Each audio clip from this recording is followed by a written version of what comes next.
안녕하세요. 며칠 전 어이없는 일을 겪고 파혼한 30대 여성입니다. 결혼을 약속했던 남자친구와는 소개팅으로 만나 1년을 사귀었습니다.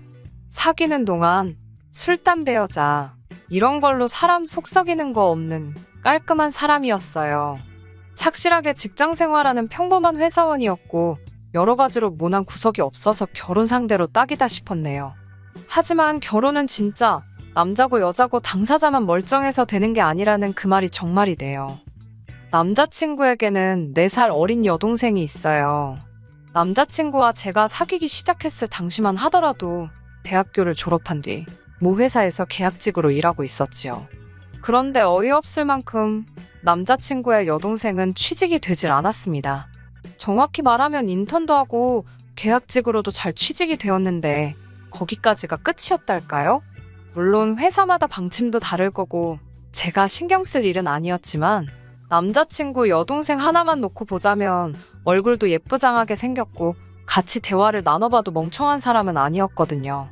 지 오빠, 그러니까 제 남자친구처럼 어디 하나 모난 구석이라곤 없어 보였는데 어째서 인턴만 하고 땡, 계약직 기간만 끝나면 땡, 하다못해 아르바이트도 3개월을 넘기지 못하고 잘리는 일이 다반사였으니 거참 이상하대요. 하지만 돌이켜 생각해보니 제가 그 당시엔 남자친구의 여동생을 제대로 겪어본 적이 없었더군요. 남자친구 동네에서 데이트를 하다 2번 마주치고 이후로 결혼 이야기가 나오기 시작할 때까지 식사도 한 2번 해본 게 전부였으니까요. 그러니 외적인 면을 제외하고는 남자친구의 여동생이 어떤 사람인지 제대로 파악하지 못하고 있던 거였지요. 한편 남자친구와 마찬가지로 저에게도 나이 차이가 제법 나는 여동생이 한 명 있습니다. 저와는 4살 차이였는데 남자친구가 저보다 나이가 많았으니 계산해보면 남자친구가 나이가 제일 많고 그 다음이 저, 그리고 제 여동생, 그리고 남자친구의 여동생 순이에요. 아무튼 제 여동생은 그래도 알만한 사람은 다 아는 대기업에 다니고 있어요. 워낙에 어려서부터 똑 부러지고 야무지더니 대학교를 졸업하기도 전에 떡하니 회사까지 합격을 하더라고요. 이렇게 사연을 쓰면서도 어이가 없지만 남자친구 여동생과 제 여동생의 문제로 파혼을 하게 될 줄은 상상도 못했습니다. 일이 시작된 건 남자친구와 제 사이에서 결혼 이야기가 슬슬 나오기 시작할 때였어요. 하루는 만나기로 한 곳에 먼저 도착한 제가 남자친구를 기다리고 있었는데 저쪽에서 정말 입이 귀에 걸리도록 싱글벙글 웃으며 남자친구가 오더라고요. 무슨 좋은 일이라도 있냐고 물으니 자기 여동생이 대기업 인턴에 합격을 했답니다. 어디냐고 물으니 제 여동생이 다니던 회사였어요. 심지어 부서도 같은 부서더라고요. 그렇지 않아도 며칠 전에 여동생이 지나가는 말처럼 자기 부서의 여직원인지 인턴인지 한 명이 새로 온다며 언제 가르치나 걱정을 했었거든요. 그게 남자친구의 여동생일 줄은 상상도 못했고요. 남자친구가 기뻐하니 저 역시 반가운 마음에 여동생에게 연락을 했습니다. 언니, 남자친구의 여동생이라니 제 여동생은 심란한 모양이더라고요. 어떻게 보면 사돈될 사이인데 회사에서 선후배 사이로 얽히는 게 불편할 것 같다면서요.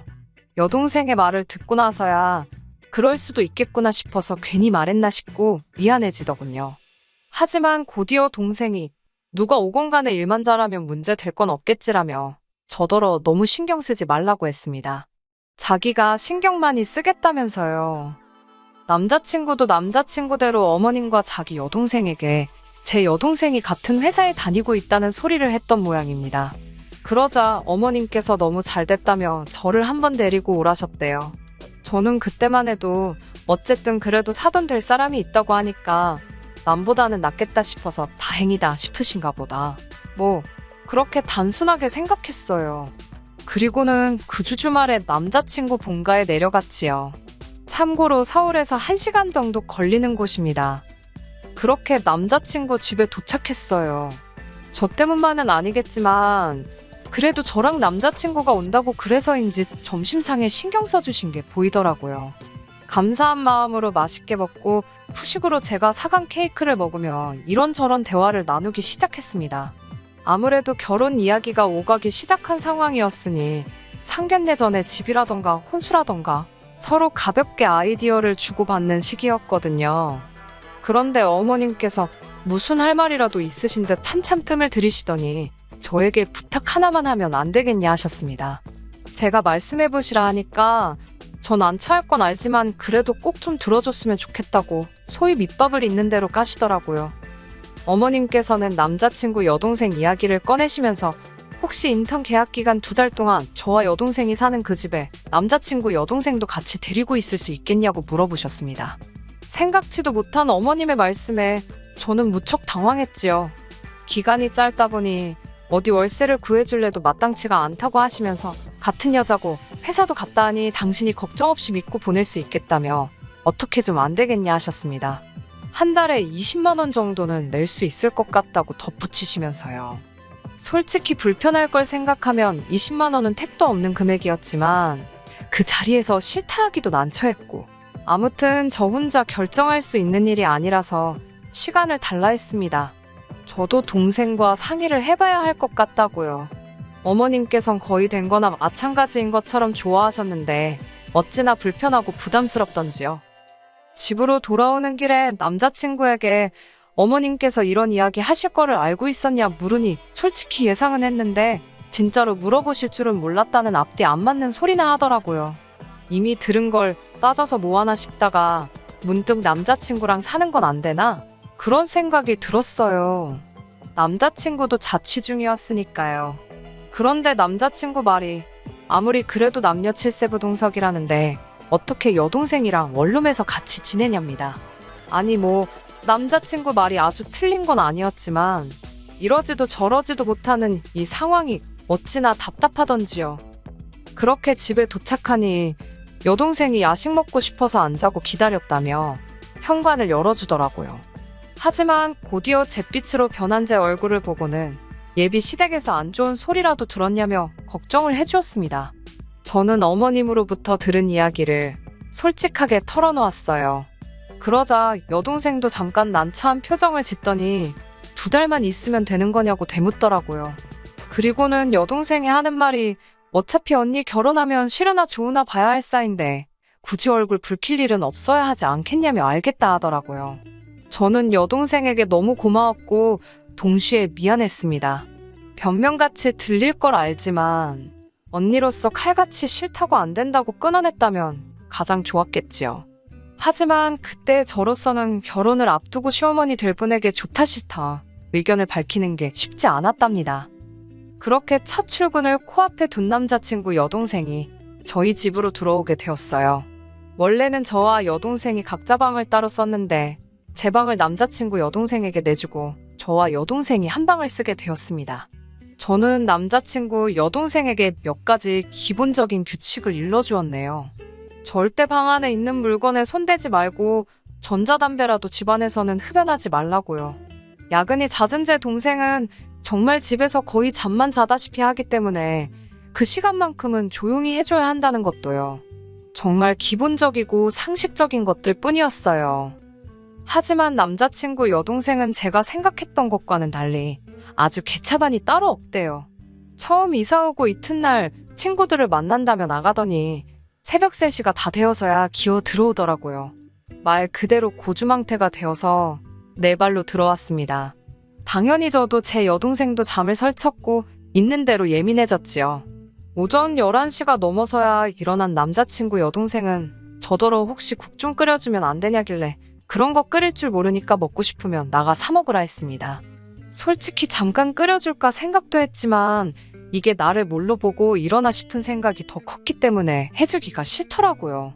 그러자 남자친구 여동생이 언니는 그런 것도 못 끓이면서 무슨 결혼을 한다고 그러냐며 빈정거리더군요. 어쭈 이것 봐라 싶어서 어제 어떻게 들어왔는지는 기억나냐고 오빠한테 말해야겠다고 하니 그새 또 꼬리를 내리고는 한 번만 비밀로 해달랍니다. 다시는 이런 일 없게 하겠다고요. 저는 아가씨가 어떻게 살든 간섭할 생각은 없지만 최소한 지켜달라 한 건 지켜달라고 한 번 더 확실히 일러두었지요. 하지만 남자친구 여동생의 도넘은 행동은 여기서 끝이 아니었습니다. 출근을 하루 앞두고 남자친구 여동생이 제 동생에게 혹시 다음날 출근할 때 자기를 태워줄 수 있는지 묻더라고요. 제 여동생은 지하철 타고 버스 타면서 짐 빠지는 게 너무 싫다며 자차로 출퇴근을 하고 있었는데 그걸 어떻게 알고 저런 소리를 하나 싶대요. 제 동생은 흔쾌히 그러라 했습니다. 대신 자기는 집에서 무조건 7시 반에는 나가니까 자기 시간에 맞춰서 준비하라고요. 남자친구 여동생은 너무 고맙다면서 그러겠다 했는데 솔직히 중간에서 모든 상황을 지켜본 저로서는 과연 가능할까 하는 의구심을 갖게 되었지요. 며칠 안 되는 짧은 시간이었지만 남자친구 여동생이 좋게 말해 느긋하고 솔직히 말해 게으르다고 느끼던 차였으니까요. 그리고 이튿날 출근을 위해 아침부터 바쁘게 움직이는 제 동생과 달리 남자친구 여동생은 세워라 내워라. 보고 있는 제가 다 속이 터지더라고요. 옷 하나 고르고 딴짓하고 머리 말린다고 거울 앞에 천년만년 앉아있고 그 와중에 얼굴에 화장은 얼마나 곱게 바르고 있던지. 보다 못한 제 동생이 7시 반에 칼같이 출발할 거라며 한 번 더 상기시켜주던데 내내 대답만 하지 뭐 하나 서두르는 기색이 없더라니까요. 그리고 아니나 다를까 7시 25분인데도 머리만 돌돌 말고 있었고 제 동생은 현관에 서서 자기 손목시계만 바라보고 있대요. 그리고 30분이 되자 먼저 간다는 인사를 남기곤 쌩하니 현관 밖으로 나가더군요. 그제서야 남자친구 여동생이 옷을 입으며 언니 진짜 같냐고 현관에 대고 소리를 고래고래 지르는데 그러더니 저를 보고는 빨리 가서 제 동생 좀 붙잡아 달랍니다. 제 동생 차 안 타면 자기 첫날부터 지각이라면서요. 저는 어깨 한번 으쓱하고는 둘이 알아서 하라고 했지요. 속으로 솔직히 고소하다는 생각도 들었고 제 동생이 시간에 얼마나 예민한지 알기 때문에 굳이 여동생 심기를 건들고 싶지도 않았고요. 7시 45분이나 돼서야 현관을 나서던 남자친구 여동생이 저 들으라고 그런 건지 혼잣말 치고는 좀 큰 소리로 비속어를 섞어가며 치사하다 어쩌다 궁시렁거리더라고요. 그러더니 지가 잘나면 얼마나 잘났다고 어쩌고 그러는데 아니 이 집안에 자기가 지라고 부를 만한 상대가 있나? 그런 생각이 스치니까 그냥 넘어가면 안 되겠더라고요. 바로 쫓아나가서는 아가씨 지금 뭐라 그랬냐고 여기 지금 지가 어딨냐고 호칭 똑바로 쓰라고 했습니다. 여기서 지금 아가씨가 맘먹을 상대가 어딨냐고요. 그러자 남자친구 여동생이 좀 당황한 표정으로 알겠다며 대충 얼버무리곤 현관을 나서대요. 그리고 그날 저녁 제 동생과 남자친구 여동생이 같이 집에 들어왔습니다. 그런데 어째서인지 분위기가 살벌하기 그지 없더라고요. 제가 동생에게 무슨 일이라도 있었냐니까 인턴이 첫날부터 늦었다고 팀장이 뭐라 했더니 자기 핑계를 대더랍니다. 제 동생이 자기를 버리고 가서 늦었다며 훌쩍거리기까지 했대요. 물론 부서 사람들이야 제 동생이 어떤 사람인지 아니까 크게 문제 삼지는 않았지만 그래도 제 동생 입장에선 얼마나 기분이 나빴겠어요? 그런데 퇴근할 때쯤 되니까 남자친구 여동생이 자기 또 버리고 갈 거냐며 사무실에서 사람들 들으란 듯 물어보더랍니다. 그래서 진짜 꼴도 보기 싫은데 태우고 왔다대요. 그냥 넘어가선 안 되겠다 싶어서 남자친구 여동생과 여동생 그리고 저 세 사람이 식탁에 모여 앉았습니다. 2년도 아니고 2달만 같이 사는 거라 적당히 서로 배려하고 지내면 될 줄 알았는데 이렇게 일주일도 안 돼서 잡음이 나오니 앞으로 얼마나 고생스러울지 걱정이 된다고 이야기를 시작했어요. 다 큰 성인들이니까 상식과 매너를 지켜줄 거라 믿지만 그래도 일단 시간 약속은 반드시 지켜달라고 했지요. 시간 약속 가지고 한 번이라도 더 말이 나오면 특히 아가씨는 다시 본가로 내려가던지 나가서 따로 방을 구해야 할 거라고요. 그러자 남자친구 여동생이 한다는 소리가 그런 게 어딨냐고 제 동생이 잘못하면 제 동생이 쫓겨나야 된답니다. 어이가 없어서 여기는 원래 저랑 제 동생이 살던 집이니까 아가씨가 맞춰줘야지 왜 제 동생이 나가냐고 그럴 일은 없다고 했어요.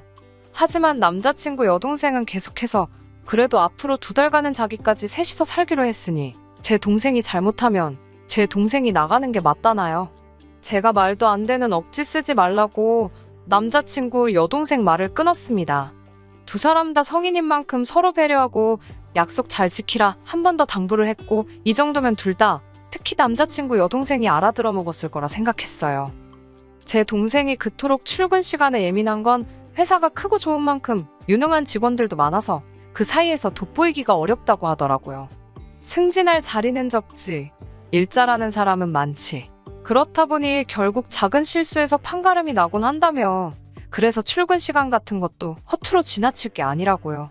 게다가 남자친구 여동생의 경우 인턴이지 않냐, 인턴이 지각을 한다는 건 정규직은 아예 관심이 없다는 걸로 보일 뿐이라며 저더러 주의를 좀 주랍니다.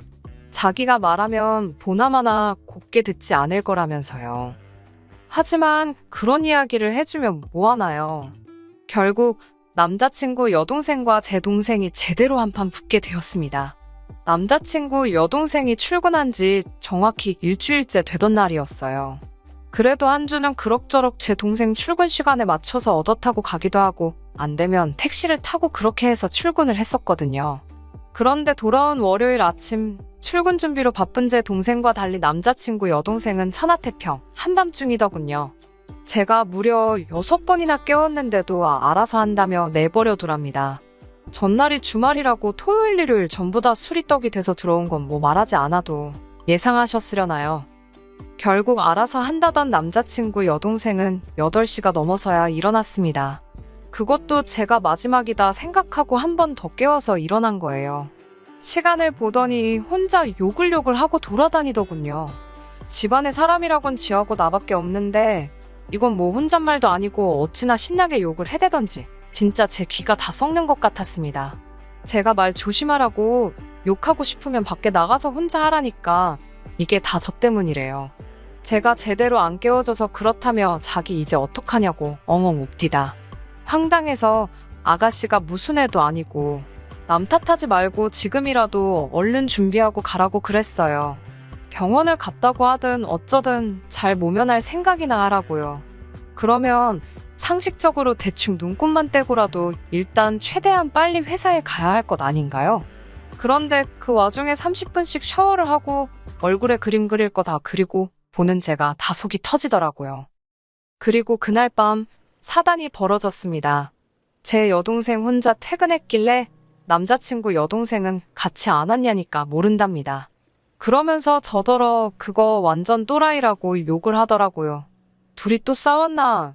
애들도 아니고 진짜 왜 이러나 싶고 처음부터 같이 못 산다고 했어야 하는데 이게 다 제 탓 같더군요.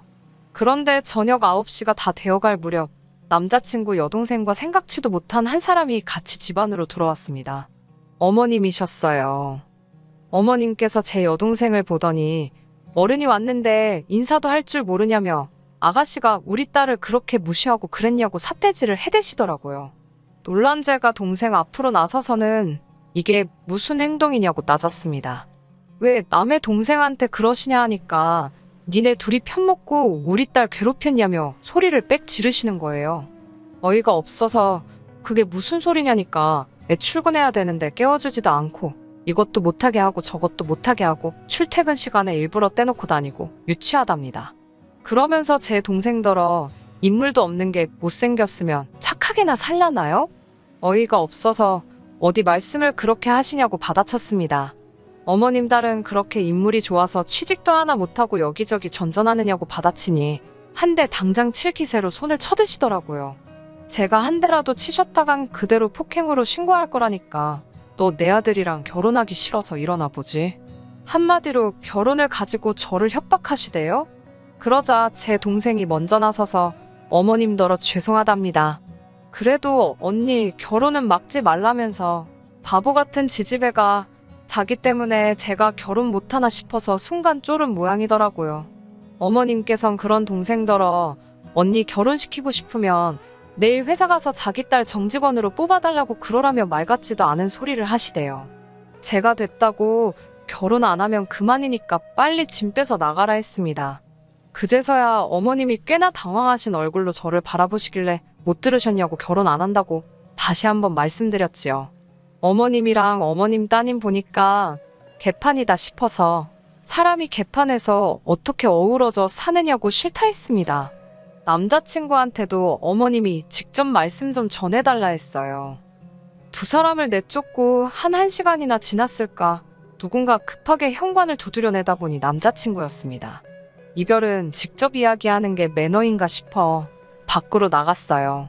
나가서 있었던 일들을 이야기하니 남자친구가 정말 미안하다면서도 그래도 아직 자기 여동생이 한참 어려서 그런 거라며 세상 물정을 모른다나 어쩐다나 내일 모레면 시집가도 될 나이인데 무슨 쇠상물정 타령이냐고. 그리고 그런 건 당신이든 어머님이든 그쪽 가정 내에서 교육시키라고 괜한 우리 스트레스 받게 하지 말라 했지요.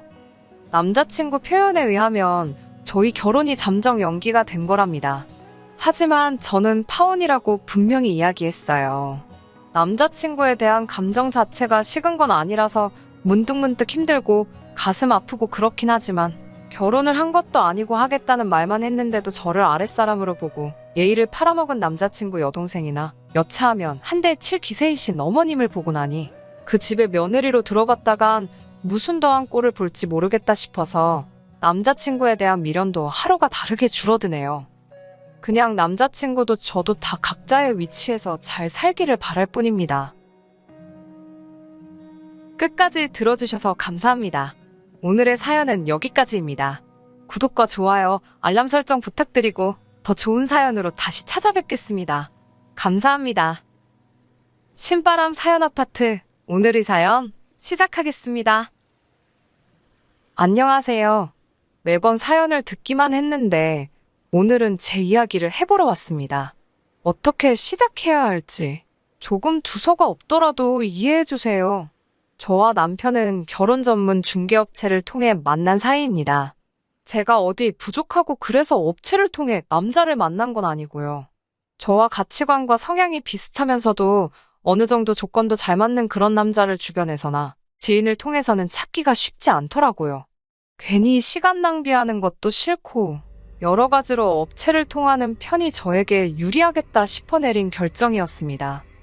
그렇다 보니 저와 남편의 조건을 이야기하고 제 사연을 시작하는 게 좋을 것 같네요. 일단 저희 친정부모님께서는 서울에서 한의원을 운영하고 계십니다. 서울의 한의원이 한두 개는 아니지만 그래도 제법 이름난 한의원을 하고 계세요. 저는 현재 중학교에서 영어를 가르치고 있습니다. 재벌은 아니어도 비교적 유복한 환경에서 어려움 없이 자랐고 그 점에 있어서는 항상 부모님께 감사하는 마음이에요. 업체를 통해 남편을 소개받을 당시 남편의 부모님은 사업가라 했습니다. 그리고 남편은 진급을 앞두고 있던 구급 공무원이었고요. 솔직히 말해서 이전에 업체에서 주선해 주었던 남자들과 비교했을 때 남편의 조건이 특출나게 나은 건 아니었지요. 하지만 그럼에도 불구하고 남편과 부부의 연을 맺게 된 건 남편의 성실하고 우직한 성격이 제 마음을 사로잡았기 때문이에요. 하지만 막상식을 올리고 나서 남편에 관한 많은 것들이 거짓이었음을 알게 되었습니다. 일단 어머님, 아버님이 사업가라는 건 그건 참 사업장의 규모라던가 직원 등을 제가 좀 더 꼼꼼히 따져봤어야 하는데 업체 말만 듣고 대수롭지 않게 넘긴 것이 화근이었어요. 아버님이 말씀하신 사업이란 건 아버님 자신과 어머님까지 포함하여 총 직원 수 4명의 가게였지요. 제가 남편에게 왜 처음부터 솔직히 말하지 않았냐 물으니 사업이라는 게 눈에 보이는 게 전부가 아니랍니다. 어떻게 결혼 전에 이런 걸 눈치채지 못했을 수 있냐? 만약에 그렇게 물어보신다면 저도 억울하지만 할 말이 있습니다. 저와 남편은 일단 반반 결혼을 했어요. 제가 먼저 반반 결혼을 하자고 했고요. 괜히 시작부터 도움을 받고 그걸로 발목 잡혀 이리저리 끌려다니며 살기 싫었거든요. 물론 친정부모님께선 그래도 남자 쪽에서 집을 해오고 우리 쪽에서도 혼수랑 예단을 그 수준에 맞춰서 해가면 소위 끌려다닐 일은 없을 거라고 하셨지만 그냥 깔끔하게 저는 제 능력으로 남편은 남편 능력으로 그렇게 두 사람이 힘을 합쳐 시작하면 일이 훨씬 편하지 않겠나 싶었거든요.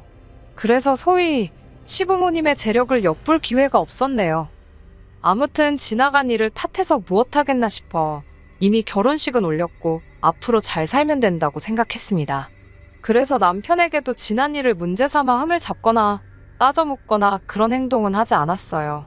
하지만 오히려 제가 너무 순순히 단념을 해서 그랬던 건지 결혼한 지 한 달도 채 되지 않아서부터 어머님께서 자꾸 저를 자극하시더라고요.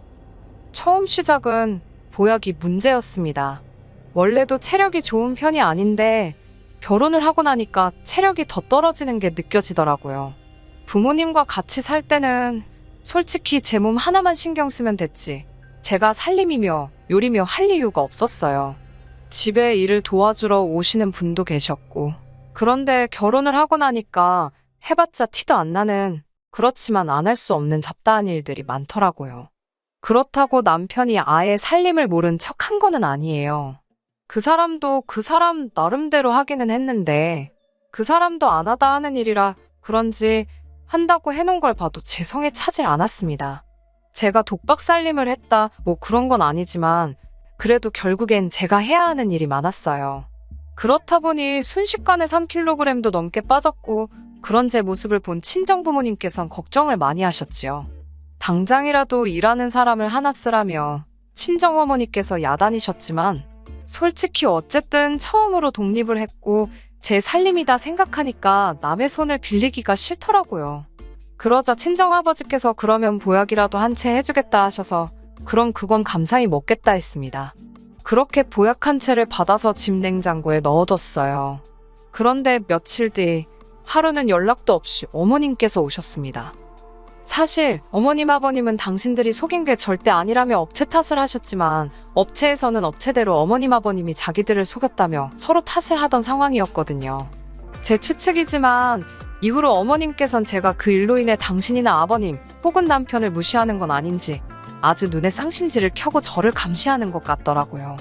그래서 아무 때나 연락하시고 찾아오시고 하지만 어찌됐건 남편과 결혼을 결심한 건 제가 내린 선택이었고 저는 제 선택에 책임을 지는 성격이었기 때문에 어머님의 행동들이 이해가 되질 않았네요.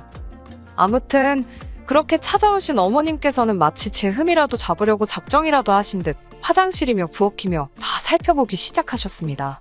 당연히 마음에 안 드셨을 거예요. 남편이나 저나 일이 많아서 청소고 뭐고 할 정신도 없었고 그저 사람 사는데 이 정도면 됐다 싶은 수준만 유지하고 있었으니까요. 그리고 아니나 다를까 냉장고를 열어보신 어머님께서는 혀를 차셨습니다. 어떻게 가정주부가 냉장고를 이렇게 텅텅 비워둘 수가 있냐며 잔소리를 하시길래 어머님 제가 전업이 아니고 일을 하지 않냐며 대꾸를 했어요. 오히려 퇴근은 남편보다 제가 더 늦는다고요. 그러자 어머님께선 그러면 아침에 일찍 일어나면 되지 않냐고 하시더니 아니면 너네 엄마한테라도 해달라고 하라시는 거예요. 황당해서 저희 어머니도 일하시지 않냐고. 그러지 말고 어머님이 좀 해주세요. 그랬습니다. 어머님은 점심 드시고 출근하시니까 오전에는 시간 많으시지 않냐고요. 그러자 어머님께선 어이가 없다는 듯 저를 쳐다보시더니 어떻게 며느리가 시애미한테 반찬해달라는 소리를 하냐며 참 뻔뻔하답니다. 그리고는 다시 냉장고를 살피시더니 신성칸에 넣어둔 제 한약을 발견하시고는 이게 뭐냐고 물으시대요. 잠시 거짓말을 할까 생각도 했지만 저희 아버지가 저 먹으라고 해준 건데 거짓말할 이유가 있나 싶어서 순순히 말씀드렸어요. 제가 몸이 안 좋다 하니 아버지가 지어주셨다고요. 그러자 어머님께서는 정말 똥 씹은 얼굴을 하시더니 일은 너만 하냐고 물으시대요. 제가 그게 무슨 소리냐는 표정으로 어머님을 쳐다보니 네 남편은 노냐고 남자가 더 피곤하지 여자인 네가 나가서 일을 하면 얼마나 한다고. 어머님의 무식한 소리에 어이가 없었지만 저는 공손한 자세로 그러면 어머님께서 남편 보약 한 채 해주시라 대답했습니다. 그러자 어머님께선 아니 장인이 한의사인데 그걸 돈 주고 왜 지어 먹냐입니다. 어이가 없었지요.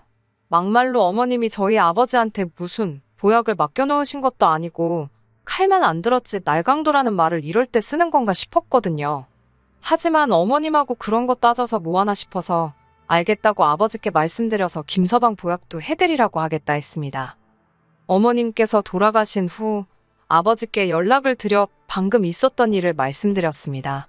그러자 아버지께서는 오히려 당신이 센스가 없었다며 김서방이 많이 서운해했을지 걱정을 하시더라고요. 그래서 그런 걸로 서운해할 사람은 아니라고 말씀드렸지요. 아버지께서는 내친 김에 사돈들 보약도 해드려야겠다며 저더러 시부모님께 잘하라 하셨습니다. 사실 처음에 시댁이 조건을 속인 게 드러났을 때 저희 친정부모님께서도 많이 속상해 하셨어요. 결혼 중개업체를 고소를 해야 하는 거 아니냐는 소리까지 나왔으니까요. 하지만 결국엔 저처럼 저희 친정부모님께서도 꼼꼼히 살피지 못한 당신들을 탓하셨습니다. 솔직히 지금 와서 생각해본들 의미는 없지만 저희 어머님 아버님, 특히 어머님께서 작정을 하고 저와 저희 부모님을 속인 게 아닌가 싶기도 해요. 처음 인사를 드리러 갔을 때도 집이 아닌 모 호텔에서 보자고 하셔서 시부모님이 사시는 집을 결혼 전까진 한 번도 가볼 수 없었고요. 만날 때마다 비싼 옷을 입고 명품백을 들고 나오셨는데 그게 짝퉁이거나 지인에게 빌린 것들일 거라곤 누가 상상이나 할 수 있었겠어요? 심지어 저에게 당신 며느리가 되어주기로 해서 고맙다며 용돈으로 쓰라고 현찰로 500만 원을 주셨는데 그것도 알고 보니 남편이 모아둔 돈의 일부였으니까요. 아무튼 이 모든 것을 감내하고도 지키려던 결혼이었습니다. 남편을 너무 사랑해서 그랬다고 하면 솔직히 거짓말이고 앞서 말씀드린 대로 제 책임감과 동시에 주변 사람들의 눈이 두려웠기 때문이에요. 하지만 결국엔 이렇게 남편과 갈라서기로 마음을 먹었습니다. 그리고 단언컨대 이 모든 건 어머님의 욕심에서 비롯된 게 맞아요. 어머님이 말씀하신 대로 남편뿐만 아니라 어머님 아버님까지도 보약을 해드렸습니다. 솔직히 이 정도 갔으면 시댁에서도 저희 부모님께 최소한의 성의 표시는 해야 한다고 생각했지요. 하지만 성의 표시는 고사하고 오히려 말도 안 되는 소리를 하셨더라고요. 며칠 뒤 친정어머니께서 전화를 걸어오셨습니다. 방금 사돈이 왔다 가셨다며 알고 있었냐고요. 저는 전혀 몰랐다고 혹시 무슨 일이라도 있었는지 여쭙습니다. 그러자 친정어머니께서 몹시 불쾌한 목소리로 충격적인 이야기를 털어놓으셨어요. 저희 시어머니께서 5사람치의 보약을 주문하셨답니다. 신우가 시집을 간다는데 그 예비 시댁에 선물할 거라면서요. 어이가 없는 건 그 한약을 모두 공짜로 해달라고 그랬답니다. 사돈 처녀 시집 가는데 그 정도는 해주실 수 있는 거 아니냐며 듣고 있는데 진짜 어이가 없더라고요. 저는 일단 친정어머니께 그 부탁 안 들어주셔도 된다고 절대로 내리지 마시라 했습니다. 하지만 친정어머니께서는 마음 같아선 당연히 안 해주고 싶지만 그랬다가 당신 딸 그러니까 제가 미움이라도 사면 어쩌나 싶어서 걱정이라셨어요. 그런 어머니께 저는 다시 한번 제가 어머님과 잘 이야기할 테니 마음 쓰지 마시라고 말씀드렸고요. 분한 마음을 삭히고 있는데 퇴근한 남편이 집에 들어오대요. 저는 남편더러 시댁에 가자고 했습니다. 그러자 남편은 연락도 안 드리고 이렇게 가면 어머님께서 안 좋아하실 거라고 이제 막 퇴근하고 들어오셔서 피곤해하실 거랍니다. 저는 됐다고 어머님도 아무 때나 오시니까 그냥 가자 했습니다. 상황이 심상치 않음을 느꼈는지 남편도 저를 더는 말리지 못하더군요. 그렇게 차로 30분 정도 달려 시댁에 도착했습니다. 어머님께서 어이가 없다는 듯 현관을 열어주셨어요. 피곤하신 거 안다고 저희도 피곤하니 본론만 말씀드리겠다 했습니다. 그러자 어머님께선 제가 말하는 태도를 흠잡아 벌써 한마디 하려고 하셨지만 제가 먼저 말을 이어갔어요. 저희 친정부모님께 무슨 신우 예비 시댁 식구들 한약을 지어달라 하셨다는데 그게 사실이냐고요. 그러자 어머님께선 그걸 벌써 너네 엄마가 너한테 얘기했냐면서 생각보다 입이 싸네 그러시는 거예요. 제가 정색을 하며 아무리 사돈지간이어도 저희 어머니가 어머님보다 나이도 1살 더 많으시다고 말씀 조심해달라 했습니다. 어머님께서 어이가 없다는 듯 저를 쳐다보셨지만 저는 무시하고 말을 이어갔어요. 보약을 하실 거면 돈을 내시라고 저희 부모님한테 한약 맡겨놓으셨나고 물었지요. 그러자 신우가 나서서 저한테 한 소리 하더군요. 신우는 남편보다 2살이 많고 이번이 2번째 결혼이에요. 신우가 저더러 하는 말이 시집 온 지 1년은커녕 반년도 안 된 며느리가 시어머니 무서운 줄을 모르고 멋대로 밤중에 시댁에 찾아와서 따박따박 따지는 법이 어디 있냐입니다. 저는 신우에게 잘 모르면 빠져 있으라 했어요. 그리고 신우 예비 시댁 보약은 도대체 누구 머리에서 나온 생각이냐고 혹시 형님이 어머님 떨어 해달라고 했냐고 따졌습니다. 그러자 신우가 해달라고 할 수도 있는 거 아니냐며 한가족끼리 그런 거 하나 못 해주냐고 그래요. 어이가 없어서 저희 부모님이랑 형님이랑 한가족이냐고 정말 그렇게 생각하냐고 물었습니다. 그러자 신우도 뭐라 말은 못하고 시근덕거리기만 하더라고요. 집으로 돌아오는 길에 남편이 저에게 말을 붙이대요. 아무리 그래도 그렇지 신우나 시어머니나 다 저한테는 윗사람인데 말을 너무 막 하는 거 아니냐면서요. 저는 어머님이 먼저 우리 친정부모님을 뭘로 보셨는지 경우 없이 행동하시더라. 지금 나한테 한 말 그대로 어머님께 가서 먼저 하고 오라 했습니다. 그리고는 그렇게 못할 것 같으면 내 편 못 들 것 같으면 가만히 중간이나 잘 지키고 있으라고 써붙였네요. 그리고는 얼마간 조용했습니다.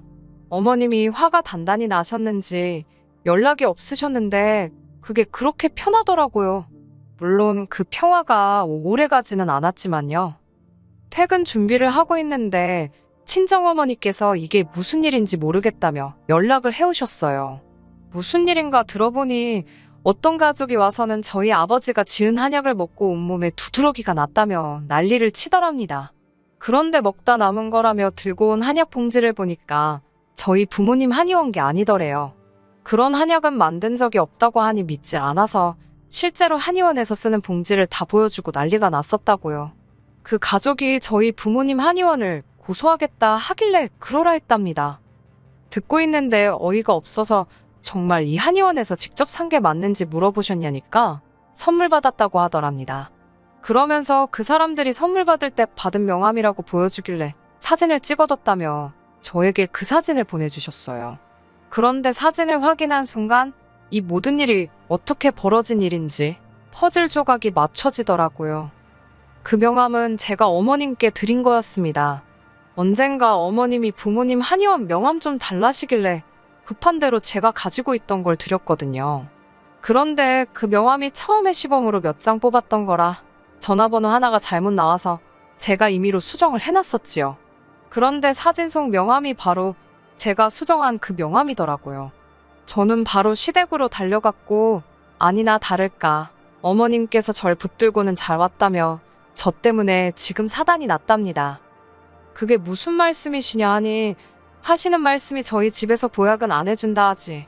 그런데 신우예비 시댁에는 보약을 해서 보내겠다고 호언장담을 했지. 결국 고심 끝에 인터넷에서 보약을 사셨다대요. 그리고는 신우예비 시댁에다간 저희 부모님 한의원 명함을 같이 주면서 이 사람들이 당신 사돈인데 아주 신경 써서 만들었다며 선물을 하셨다는 거예요. 한마디로 원산지도 모르는 어디 싸구려 한약재에다 저희 부모님 이름을 판 거지요. 너무 화가 나고 속상해서 어머님께 어떻게 그러실 수가 있냐고 따졌습니다.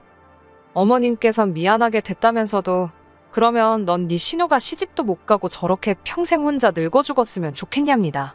그런 어머님의 뻔뻔한 태도에 전 할 말을 잃었고 어머님께서는 기왕 이렇게 된 거 한 번만 더 신세 좀 지자시대요. 어처구니가 없어서 뭐라 대꾸도 안 하고 있는데 하시는 말씀이 저희 부모님 따라 그 남자 식구들한테 선물 받은 그 한약은 당신들이 지은 게 맞다고 좀 해달래요. 곧 나을 거라는 말도 좀 해주고요. 말 같지도 않은 어머님의 말씀에 정말 뭐라 해야 할지 저는 어머님께 제정신이시냐 했습니다. 같이 있던 신우가 저더러 그러니까 그깟 보약 좀 해주는 걸로 왜 치사하게 굴어서 일을 이렇게 복잡하게 하냐고 따지대요. 저는 신우한테 분수에 맞는 사람이나 만나라고 괜히 네 부모 등골 빼먹지 말라고 쏴붙였습니다.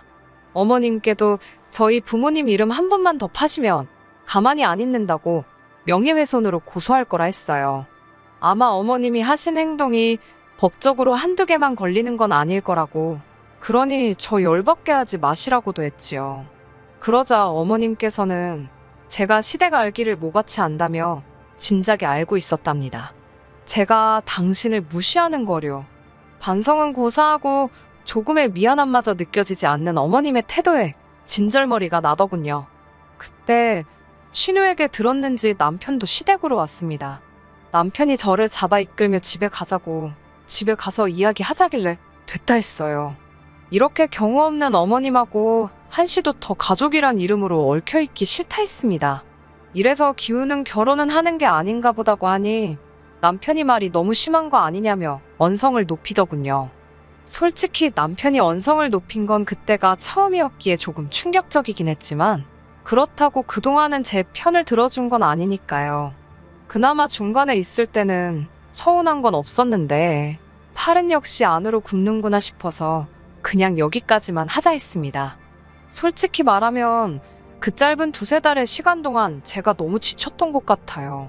결혼 업체에서는 제가 결국 헤어지기로 했다 하니 정말 미안하다 사과를 해왔습니다.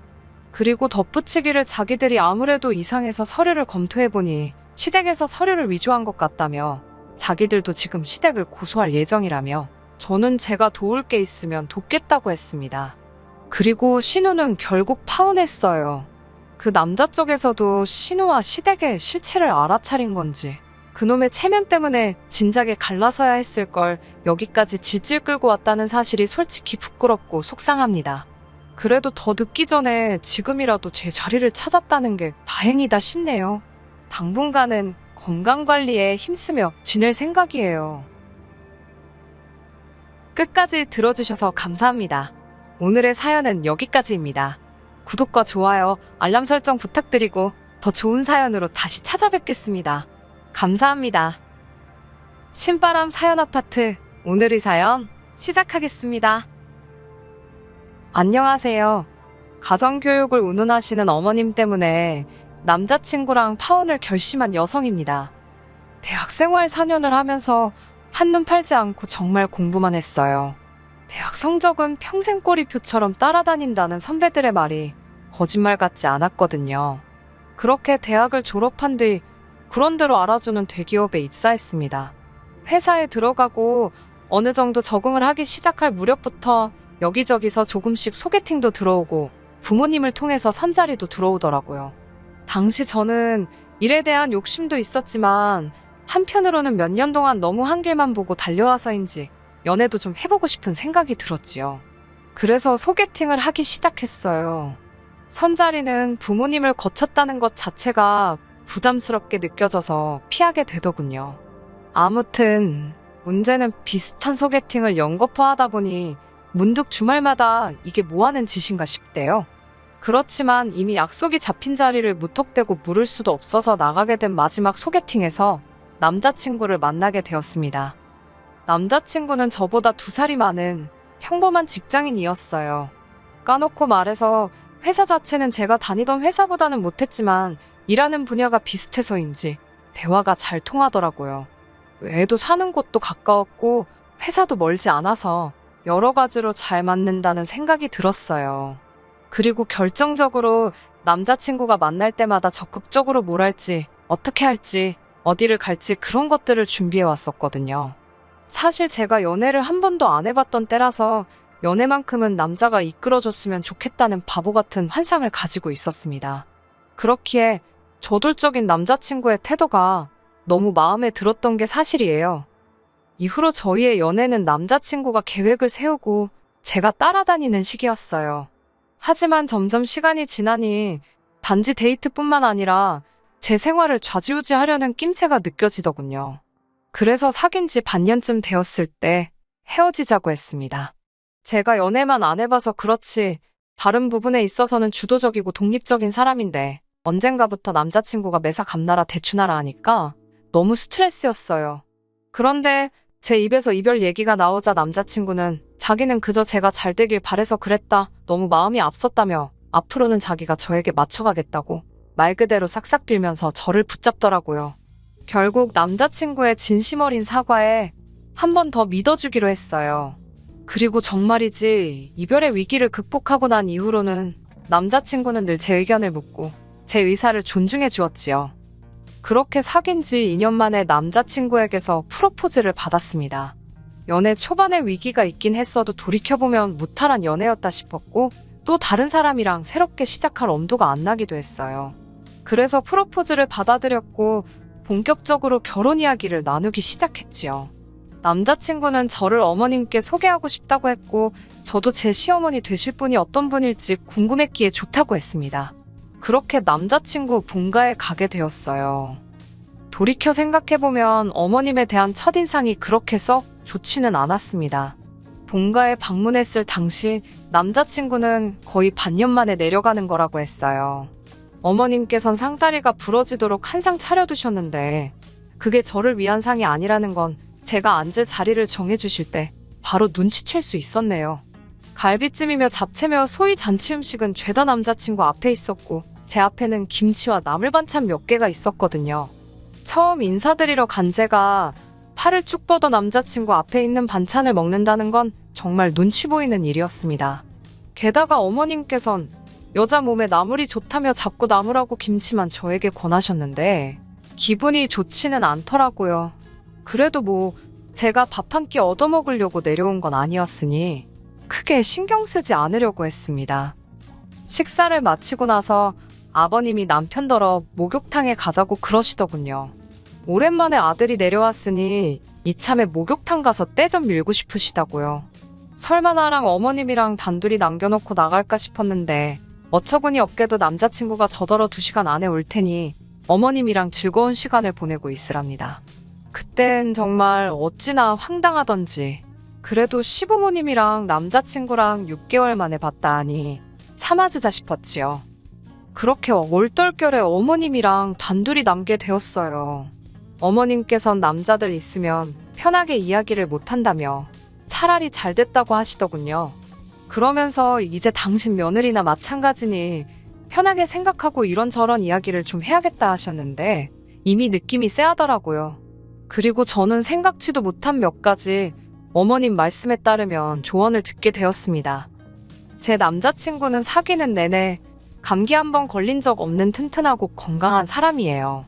그런데 어머님께서는 무슨 10년이 10년 뒤에 이야기를 하시면서 아침 식사를 꼭 챙겨줘야 한답니다. 그래야 나중에 걸릴지 모르는 큰 병을 예방할 수 있다고요. 그러면서 할아버님과 아버님 모두 당뇨가 있으셨으니 저더러 남편 건강관리에 힘쓰라대요. 저는 어머님께 어머님은 아버님 건강에 신경을 안 쓰셔서 아버님이 당뇨에 걸리신 거냐고 묻고 싶은 마음이 굴뚝 같았지만 초반부터 그렇게 어른이 말씀하시는데 받아치면 괜히 욕이나 먹지 싶어서 알겠다 했어요. 하지만 어머님이 이어서 하신 말씀은 그냥 넘어갈 수가 없었습니다. 어머님께선 저더러 남편 식사를 챙길 때는 같은 반찬은 2번 이상 주지 말고 끼니마다 국이든 찌개든 하나는 꼭 끓여주라셨거든요. 토스트 정도는 챙겨줘 볼까 하고 생각하던 저로서는 당황스러운 이야기였지요. 저는 어머님께 남자친구나 저나 맞벌이라서 그건 어려울 것 같다고 솔직하게 말씀드렸어요. 그러자 어머님께선 지금보다 1시간만 일찍 일어나면 된다면서 벌써부터 뺀질거리지 말라대요. 어머님께서 제게 당부하신 건 이뿐만이 아니었습니다. 어머님께서는 여자가 30이 넘으면 자궁이 늙는다며 식을 올리는 대로 빨리 아이를 가지라셨지요. 뿐만 아니라 아이는 둘쯤 낳았으면 좋겠는데 반드시 첫째가 아들, 둘째가 딸이어야 한다고요. 황당해서 그걸 어떻게 제 마음대로 하냐 물으니 그러면 애를 갖기 전에 일단 당신과 점을 보러 가서 물어보잡니다. 팔자를 고쳐야 할지도 모른다는 무슨 말도 안 되는 소리를 하시면서요. 어이가 없어서 저는 그런 거 안 믿는다고 그리고 당장 아이를 가질 생각도 없다고도 말했습니다. 그리고 뒤이어 어머님 말씀을 듣고 있으니 제가 희생해야 할 부분이 너무 많은 것 같다고 이건 제가 바라는 결혼이 아니라고 솔직히 이야기했지요. 진심으로 이런 식이면 결혼 못한다 싶었고 못할 때 못하더라도 제 할 말은 해야겠더라고요. 어머님은 제 이런 반응에 꽤나 당황하신 눈치였습니다. 그때 현관문 열리는 소리와 함께 남자친구와 아버님이 들어왔습니다. 제가 남자친구에게 이제 그만 가자 하니 남자친구가 무슨 일 있었냐고 묻더라고요. 저나 어머님이나 좋지 않은 표정을 하고 있었을 테고 남자친구도 눈치가 있으니 저는 남자친구에게 어머님께 한번 여쭤보라고 했고 남자친구가 어머님께 도대체 무슨 소리를 하셨냐고 짜증을 부리더군요. 그러자 어머님께서 너 아침 먹여서 회사 보내라고밖에 안 했다. 그리고 애는 빨리 낳는 게 여러모로 좋지 않겠냐. 그래서 애 빨리 가지랬더니 저렇게 예민을 떤다며 저를 노려보셨어요. 그 말을 들은 남자친구는 한숨을 쉬더니 어머님더러 무슨 아침 식사냐고 정작 어머니도 챙겨준 적 없지 않냐면서 자기 수능날도 빈속으로 갔다며 어머님께 따지고 들더라고요. 아버님께서도 어머님더러 본인도 안 하는 걸 왜 인사하러 온 며느리감한테 해라 그래서 며느리감 기분을 상하게 하냐고 당신 시어머니 짓 하는 거냐며 무안을 주시더군요. 뿐만 아니라 남자친구는 임신에 관해서도 이야기를 했습니다. 저희 2사람 모두 준비가 됐다 싶을 때 가질 거라고 그러니 어머니나 아버지 2분 다 이걸로 스트레스 주지 마시라고 딱 선을 그으면서요. 그러자 남자친구의 똑 부러지는 말 덕분인지 어머님도 아버님도 더는 아무 말씀도 하지 않으셨습니다. 그리고 그 상황을 전부 지켜보고 있자니 남자친구가 정말로 믿음직스럽게 느껴지던걸요. 결혼식을 올리기 전 동거를 먼저 시작하게 된 건 양쪽 집안 어른들의 허락 아래서 이루어졌습니다. 상견례까지 무사히 마친 후 저희는 양쪽 부모님들의 도움을 받아 집을 알아보기 시작했었어요. 문제는 전세 매물이 많지 않다는 데 있었지요. 그러다 간신히 한 곳을 찾았습니다. 2년 전에 리모델링까지 마쳤다는 집은 크게 손볼 것 없이 바로 들어가서 살면 되겠다 싶을 정도로 깔끔했어요.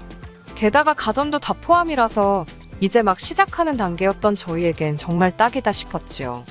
하지만 전세가가 다른 주변 시세보다 저렴했기에 언제 누가 먼저 계약을 하겠다 나서도 이상할 게 없는 상황이었어요.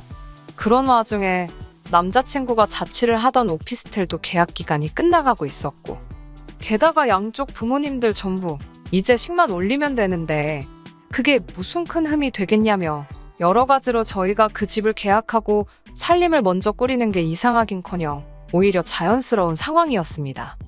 하지만 솔직히 적어도 제 마음은 편하지 않았어요. 제가 고리타분한 건지 식도 올리기 전에 살림을 먼저 차렸다는 사실이요, 마음에 걸리더라고요. 그래서 남자친구에게 늦어도 3달 안에는 꼭 식을 올리자 했습니다. 그런데 이 계획은 어머님 때문에 어그러졌습니다. 하긴 저희 부모님께서도 어머님 의견에 어느 정도 동의를 하셨으니 어머님만 탓할 건 못 되려나요? 문제가 된 건 결혼식 날짜였습니다. 하루는 어머님께서 용하다는 곳에서 날짜를 받아오셨다며 흰 봉투를 건네주셨습니다. 여러분이 결혼식하기 좋은 길일이라며 새 날짜가 적혀 있었는데 제일 빠른 날짜도 앞으로 반년은 더 있어야 하더군요. 게다가 어머님이 덧붙이시기를 다른 날 결혼하면 저희 결혼 생활에 부정이 탄다대요. 저는 원래 종교도 미신도 안 믿는 사람이지만 막상 그런 말을 들으니 어찌나 찝찝하던지 결국 어쩌면 좋을지 저희 부모님과 상의를 했어요.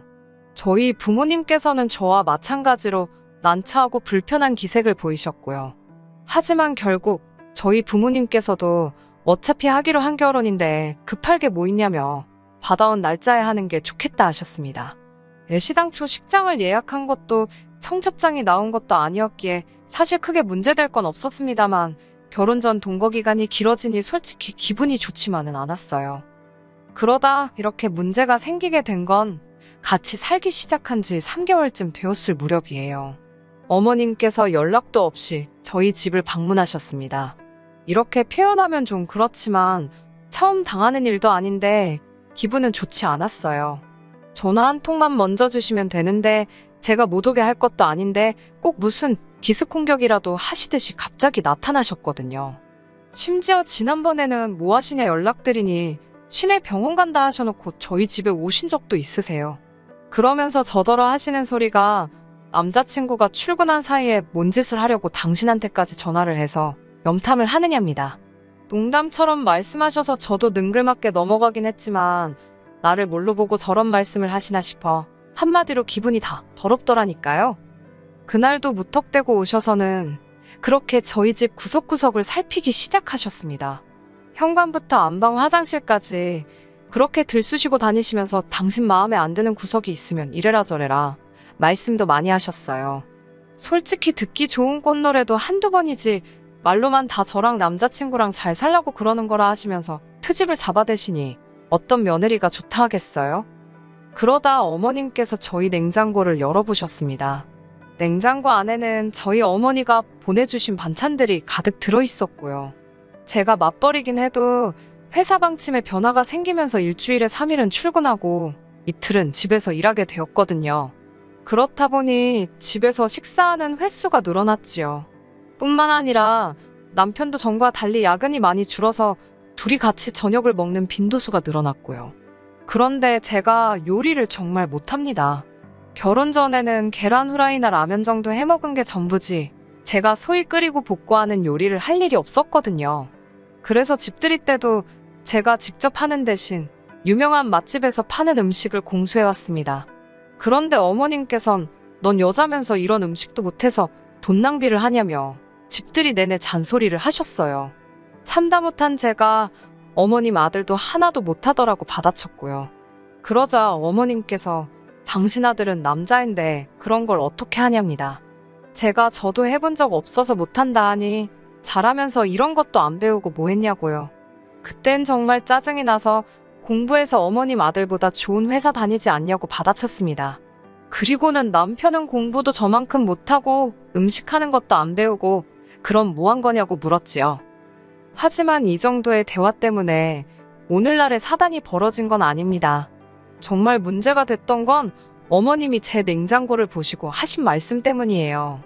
저희 집에서 보내주신 반찬을 보시고는 이건 다 어디서 났냐 하시길래 저희 어머님께서 보내주셨다 했습니다. 그러자 어머님께서 하신다는 소리가 딸을 이 지경으로 키워놨으면 부모로서 책임은 져야 하는 거라며 너네 엄마가 창피하긴 한가 보지. 그러더군요.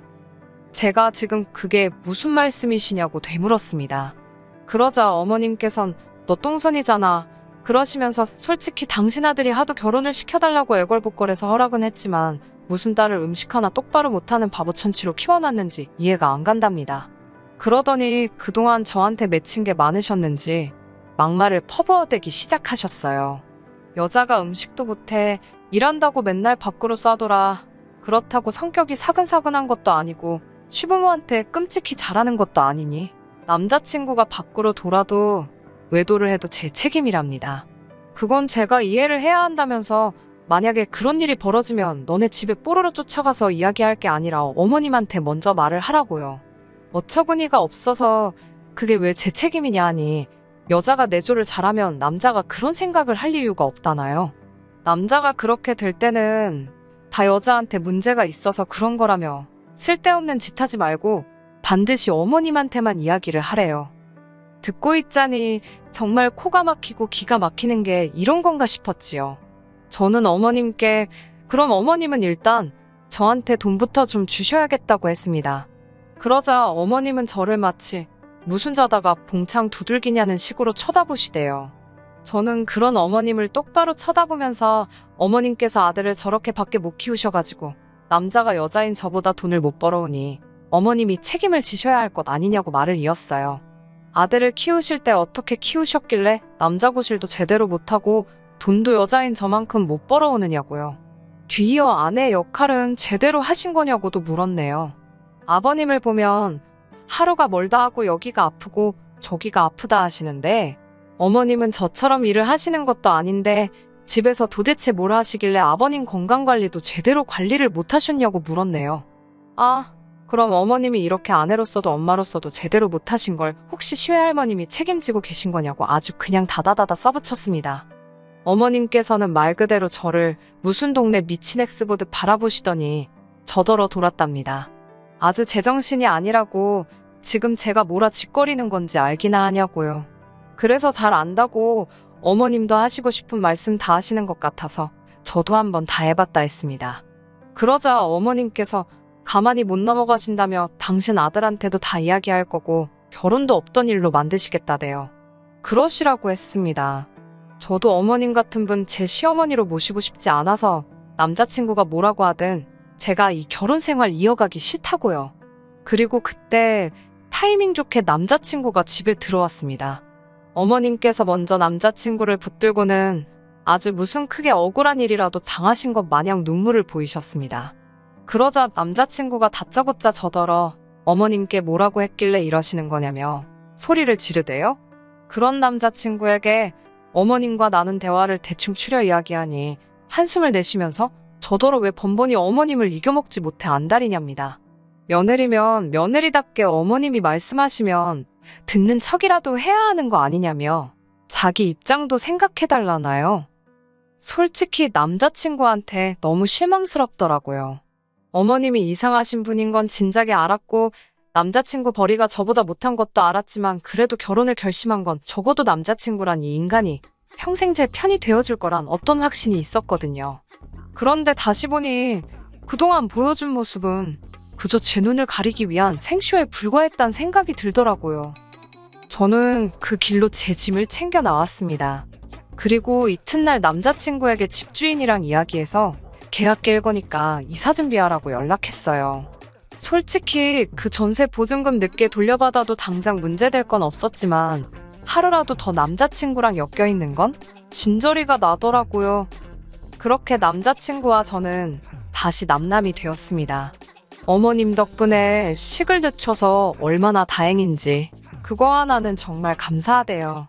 나중에 저희 부모님께서도 어머님이 저에게 하신 이야기를 들으시고 무슨 그딴 여편네가 다 있냐며 아주 당장이라도 쫓아갈 기세셨습니다만 다 끝나버렸고 이미 제가 퍼부을 대로 퍼부었다고 참으시라 했어요. 그리고 며칠 전 들려온 소문으로는 남자친구가 실직을 했답니다. 회사에 안 좋은 일이 있었는데 거기에 연루가 되었다는 모양이에요. 어머님께선 이게 제 탓이라고 생각하고 계실까요? 아니면 당신 탓이라고 생각하실까요? 궁금하네요. 끝까지 들어주셔서 감사합니다. 오늘의 사연은 여기까지입니다. 구독과 좋아요, 알람 설정 부탁드리고 더 좋은 사연으로 다시 찾아뵙겠습니다. 감사합니다.